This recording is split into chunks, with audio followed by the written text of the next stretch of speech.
Yo, what is going on, gamers? It is your boy Chris here, aka ChrisThatGamer. Today, guys, I'm bringing you a brand new series here today. It is going to be the CWL recaps, where I basically talk about the COD World League, where I talk about the lands, 2Ks, teams that have changed, my personal opinion about each team changes and things that are going on in the near future in the pro scene of Call of Duty. Fun fact is, I used to have this series all the way back in the day in Blops 2 when I first started my YouTube channel, where I kind of talked about teams that changed and stuff like that. So it's pretty cool to kind of bring this back, especially the fact that Call of Duty is now a lot bigger than it was back then. So without further ado, let's get straight on into it. I am going to kind of be focusing on North American teams. If you guys would like me to kind of venture out and talk about other teams from different regions as well, I can do that. I don't mind doing that, but right now there's a lot of changes that are going on in the North American scene, so I'm going to be looking at that first. If we're taking a look at the pro points and basically who has already made the league, we already know that teams like Team Caliber, Splice, Optic Gaming,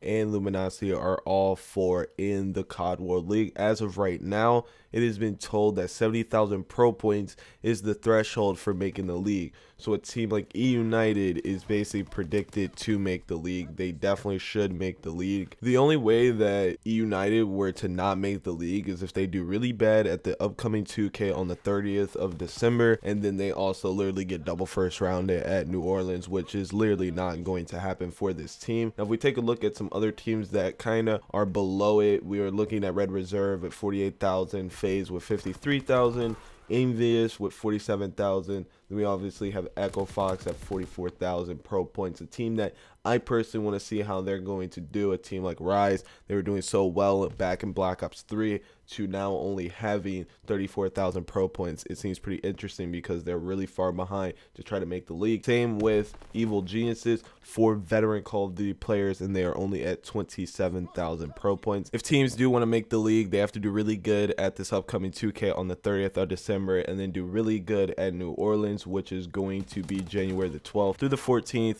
and then the league is going to start January the 23rd. So without further ado, let's get straight into roster changes. The first roster change that I kind of want to talk about is the fact that Censor's team is no longer a thing.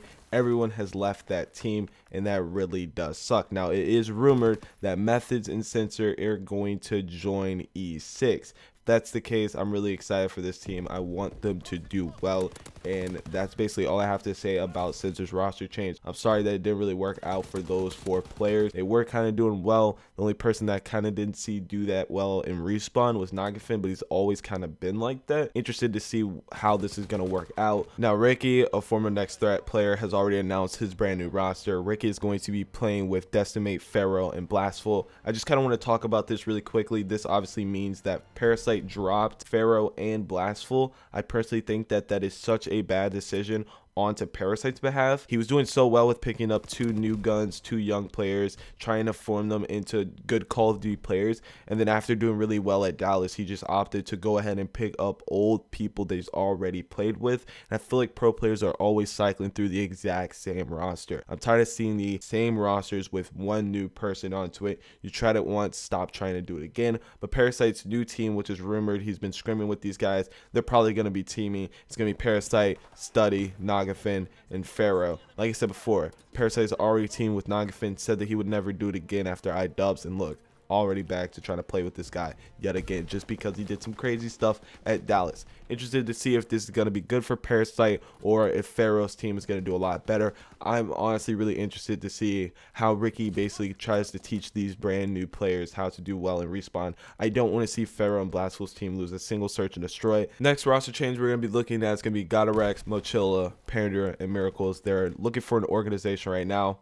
Not sure how they're going to do. They kind of have low pro points right now, so I would be interested to see how this team is going to do in the next 2K. And at New Orleans, I just want to talk about free agents real quick. Right now, the only 4 free agents that we know of is Proofy, Censor, Killa, and Methods. Like I said before, it is rumored that Censor and Methods are going to join E6. I'm just not taking that into consideration. Not sure where Proofy's going to go. I don't even think someone's going to pick up Killa. Killa has a very low amount of pro points right now, but I would like to see Proof and Killa try to work something out and see if they could try to find 2 new players. I just kind of think this is pretty interesting since the fact that Proofy used to be on Era, dropped Havoc and stuff like that, talked a lot of trash, and then now he's kind of on the same ballpark. Havoc has also announced his brand new roster. It is now legal. Havoc, Beofire, and Mosh.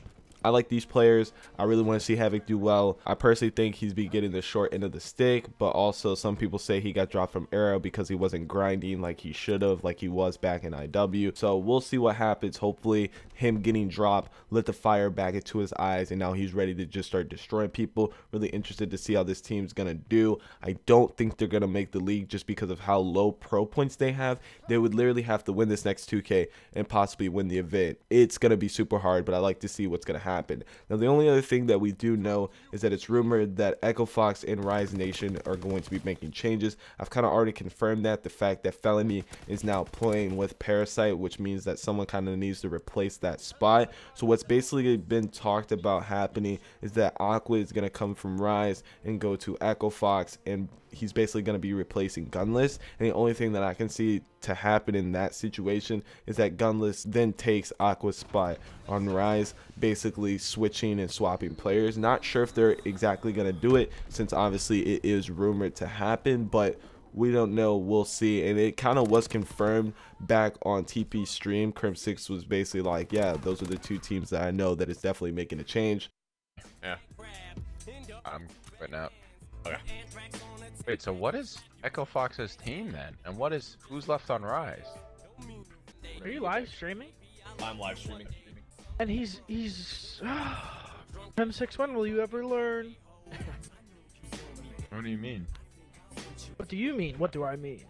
And that's basically about it, ladies and gentlemen. A couple team changes and some free agents and stuff like that. If I had to say people that I want to see succeed and do well, I'd definitely like to see Sensor do well after, you know, his team basically leaving him. I'd like to see Sensor, the fire lit in his eyes, and he say fuck that and just absolutely join a new team and go dumb hard. I also like to see Killa do good. Kind of hard when you don't have that many pro points. And I'm really looking forward to watching Pharaoh's new team with Ricky and then Havoc's new team with BL5. Other than that, it seems like we're gonna have to wait till the next 2K in the New Orleans. Hopefully some crazy stuff happens in the near future regarding this 2K and the next event, and hopefully some of these teams actually announce their brand new teams. If there's anything that I didn't cover that you guys would like me to cover, put it down below in the comment section, and when some things start happening in the community again, I'll definitely make another one of these episodes. Hopefully you guys did enjoy. See you guys next time. Peace out.